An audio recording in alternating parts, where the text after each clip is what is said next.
Black Spiders. Hello. Hi. Hello, I've disturbed you during a Costa Coffee. Yes. Yes. You've accosted us.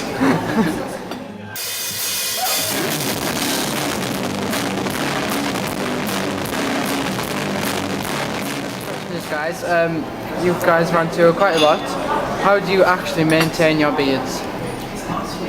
Maintain them? How do you maintain them? What? We have beard nets for sleeping. Yeah. Fine waxes from the Orient can aid making it a bit fuller and stop like bits falling out. Makes it silky smooth. Any tips out there for people wanting to grow a beard? Be a Well, yeah, man. you know, there are ways of stopping it. I mean, you can will it through mind alone. It's just mind over matter. You can actually physically stop your beard growing if you want to, or the traditional route is just to trim it. Now, we go for the mind over matter route. I've trained mine. It's an ancient mystical art. Comes from Norway. Is that why it grows downwards? Yeah, it always faces south. But I can will mine to form a shape. Even if my moustache, if I don't want it to happen, it just falls out. So that's a good trick. It's pretty cool. Well, it's not a trick. It's like years of practice. That's some good practice. Back to the music then. You guys were spotted Airborne, Danko Jones and The Answer, and even opened for Ozzy Osbourne at the iTunes Festival last year. What has been the best band you've supported? Or? Ooh, wow, that's a tough one. What do you reckon, Pete? I mean, Airborne's obviously a good one. It's a good band to play with. Yeah, we played with Airborne so many times. There's been some absolutely amazing gigs supporting them. So it's quite difficult because with Ozzy Osbourne, we played with him once at the iTunes Festival. Can't exactly say it was an amazing gig because the people who won the iTunes tickets didn't even know we were playing anyway, probably. So, I mean, I think we went down okay, but that led to us playing the Ozfest, which was probably a much better show, and probably a bit more of our audience, really. So, I don't know. It was good to play with Ozzy Osbourne there. I think it's a bit of an honour to do that. Yeah. So, but it's quite a different thing when you're saying what's the best support you've done. It depends, because I think every one of us has probably got a different take on why a certain gig was better than another.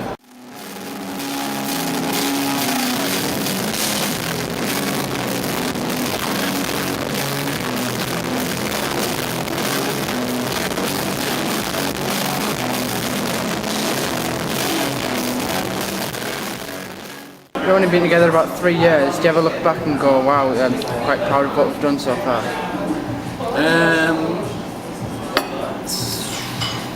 It's all happened pretty quickly, really. Yeah, so Like we've been, we were fanning about for quite a long time when we first got together, and it only really sort of started gelling at the end of 2008, maybe, or beginning of 2009. Yeah. When Erwin actually joined as bass player.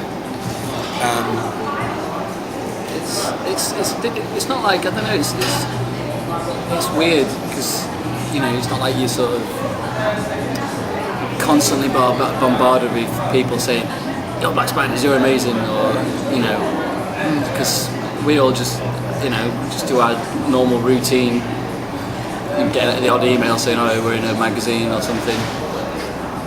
Have a look at that. That's pretty good, and just the thing. It's obviously it's cool to sort of be doing good and that, but it's not. I don't think it's a good idea to sort of think about it every day and kind of, because I think it'd end up getting some sort of stupid rock star ego. Yeah, definitely. I think basically as well is like we've only really just started because the album's only just come out. I mean, we've had like little bits of live reviews before and stuff because of all the touring we've done, but most of the press we've had has been very recently around the album, and so basically this is just the snowflake on the tip of the iceberg. What's going to happen?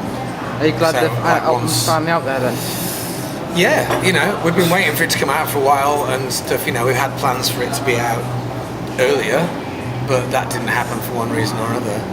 And now it's out. You know, everywhere else is wanting to get it out as well.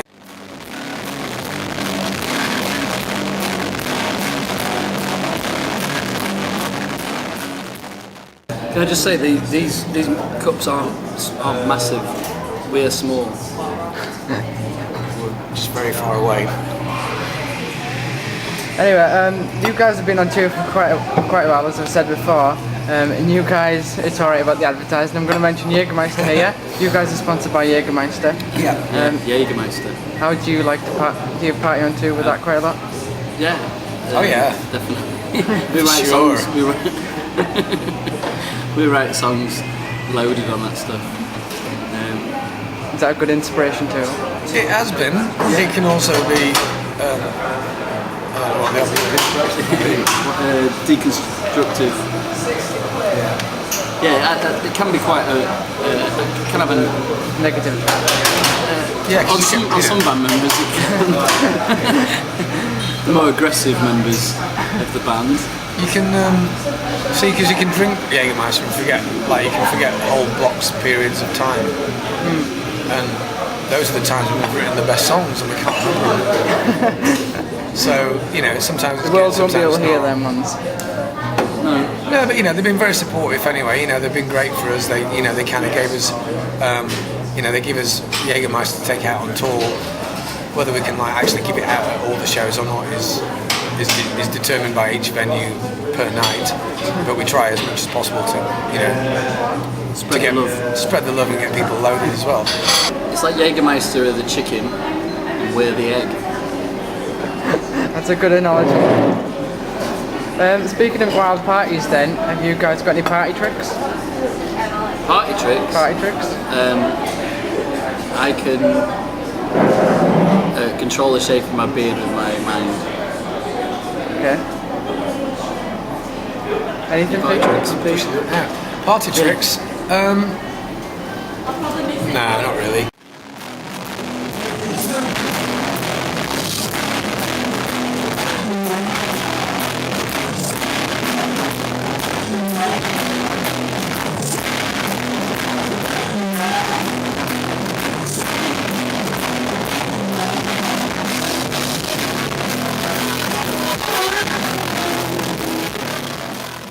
I'm training to be a magician now, so I'll probably have some party tricks soon. I'm a failed magician. Was that your past job? Yeah, I was a failure. He's not allowed in the magic circle anymore. Like the only way he can do it is be an assistant. I gave away So- too many secrets. So if I actually pass my magician's charter, I think they call it. So yeah, that's right. Ozzy can be my sexy assistant. With the beard? Well, I'll suck the beard in for that one. Okay. And push other things. You're going to release your album but as an LP now. What do you think the relevance is for LPs these days and physical Vinyl? CDs? Yeah. It's cool. Well, I mean, I guess it's still got its value. Mainly because, I mean, some people just really like, like I guess this generation are all about downloads and stuff. And there's a difference between a download, which is usually an MP3, and what the actual physical recordings are, like where they come from, like, because obviously they come from WAVs or from a glass master, and so the vinyl is done in such a way that the bit rate of it is like something like 500 and something. I don't even know what the bit rate is. Like its metric thing or its unit is. I don't know which unit is, but like a CD is only 300. Bits, isn't it? Megabytes. Is it? No. It's not. I'm not Things. sure. It's in things, widgets. Let's say widgets. And so vinyl's 500. So the quality of vinyl is actually the best way to hear music. So we're really looking forward to the album being out on vinyl because it's probably going to sound quite amazing. The other thing is as well, I think it's you know, music's become quite throwaway in the fact that people download it. They're not into owning an actual object anymore. You know, a lot of people get this stuff for free. You know, when you used to buy a record, or I mean even CDs to a point, you know, you own the object, and you know, if you got a new album, you'd play it to death because you've got, you know, and your mates come around and listen to that album because you've got it, and it's not that sort of thing's sort of gone, and it shouldn't go.